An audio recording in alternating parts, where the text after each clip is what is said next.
All right, imagine this. You walk into a gallery full of the masterpieces of the digital age, and there on display are the elegant strokes of the hacker's keyboard.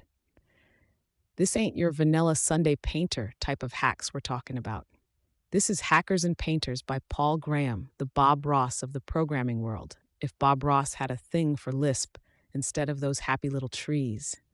Let's give you a little taste, a sample platter, if you will, of what Graham's got cooking in his collection of essays.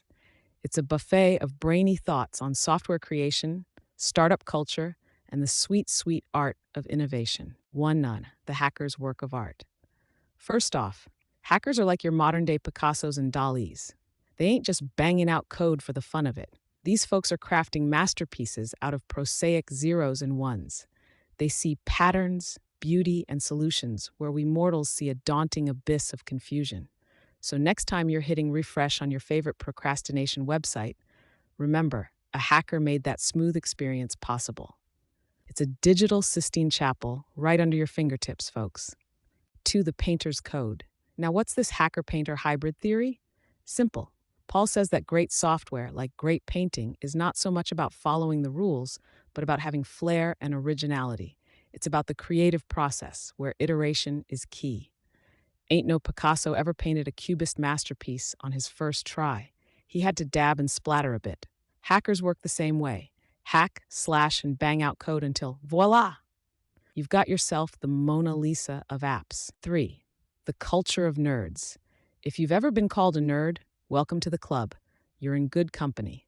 Graham plays fanboy to the nerddom, showing that it's the socially awkward ones who often see the forest for the trees, cracking the code on problems before anybody else even knows there's a forest out there. These are your pioneers, brave settlers of the new digital frontier. So tip your hat the next time a bespectacled coder walks by. They're the mavericks of our age. 4. Startups? More like upstarts. Getting a startup off the ground?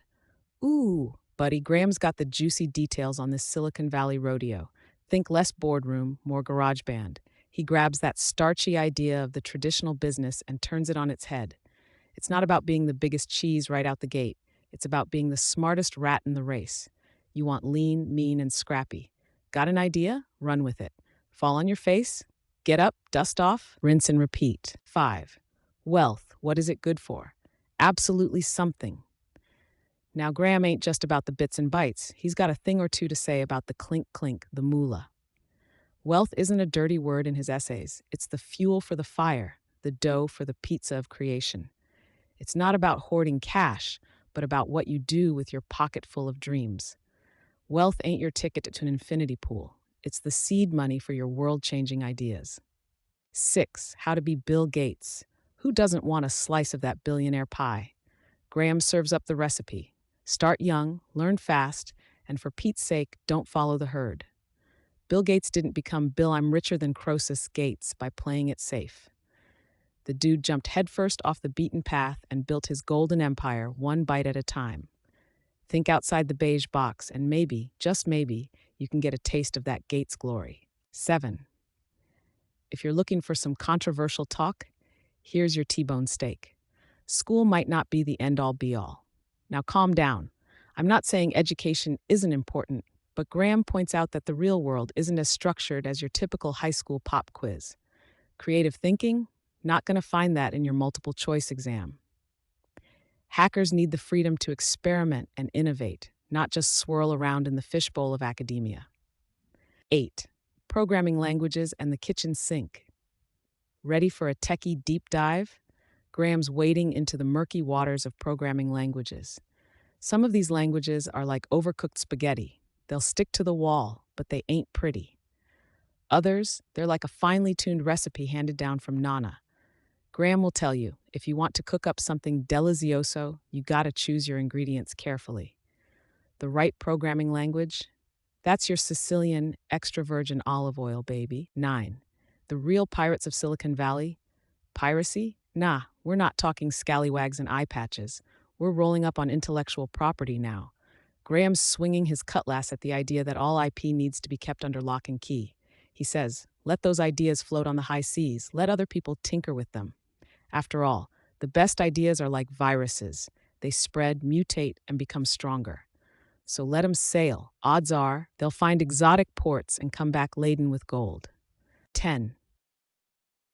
Ever wonder what makes apple stuff look so darn sleek? It's the taste, folks. That je ne sais quoi. Graham dedicates some serious ink to the idea of taste. Design ain't just about pretty pictures and swanky fonts. It's about intuition, elegance, and simplicity. Steve Jobs, that maestro of minimalism, knew it. You've got to cultivate that inner aesthetic, that designer's palette. You want your work to be the filet mignon of the software world, not just another tech meatloaf. In closing, Hackers and Painters is more than just a drumroll for the geeks of the world. It's your handbook for the digital renaissance, the Magna Carta of innovation, and a North Star for would-be Silicon Valley stars. So whether you're writing symphonies in Java or painting pixels on screens, Paul Graham is your hip guidance counselor telling you to embrace your inner nerd, make your own rules, and paint the Mona Lisa with the stroke of a key. So go get 'em, Tiger. Just remember, in the mean streets of code and color, keep your wits sharp, your braces matched, and your syntax clean. And if you're ever in trouble, always ask yourself, what would Paul Graham do?